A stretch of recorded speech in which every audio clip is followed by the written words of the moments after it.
was caught up in my addiction for 36 years, drinking, 26 years cocaine, and towards the end just heroin and whatever. I went into recovery, into drug rehab in 1999. Along the way in recovery, I just saw this need for people, rather than going back to the same people, places, things where they had used drugs and alcohol, I saw maybe a need of a nice environment, and my vision was to have single-family homes in beautiful areas, and give them a chance to succeed, set them up to win. We serve the person that is starting their journey. They're clean, they're not using anymore. And also we serve the family members and friends of the addict. Before I came to the house, I was in a inpatient rehab. I knew that going back to where I was not going to work. It hadn't worked in the past. After many years of struggling, a lot of times trying to do it on my own, I finally came to a point, just everything I cared about and everything I loved was just being stripped from me. I was given the number of the Valentine House. I called and I had a phone interview with Lisa.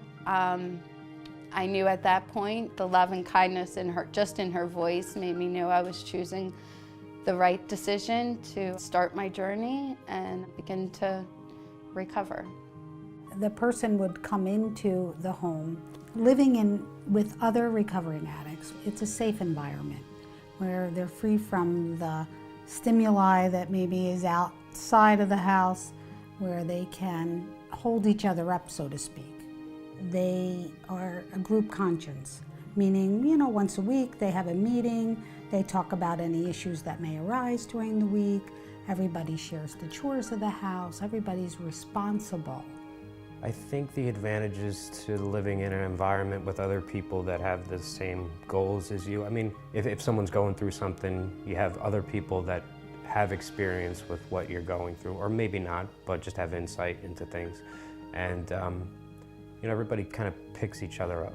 Our first responsibility is obviously to stay sober, and then of course to be able to find a place of employment or to volunteer. So it's just building upon getting more responsibilities, paying your rent, cleaning up after yourself, starting to live, as an adult and to take on, responsibilities in your life that in our addiction we neglected. What makes these houses special is that, first of all, location. We want them to be close to public transportation, where if they don't have a car, they can get where they need to go. But we want them in good neighborhoods, beautiful neighborhoods, where they're happy to come home, that they're safe to come home, that there isn't drug activity on their corner. Walking into an atmosphere where you have love and support and kindness, it just gives you that extra motivation to say, maybe this is possible. Right now we have one men's house and one women's house. That houses, the men's house houses 9 people, and women's house has 8 women. So our goal is, as soon as we can, to open 2 more. For me, it's a better situation than going out and living on my own and having people who are not in recovery try to identify with my problems. It's difficult. I've learned hard lessons in this house about how, addiction is right there, always waiting for us, but I've also been taught that through the support of the other women that, we don't have to live in that horror any longer. My life is simple, but it's full now.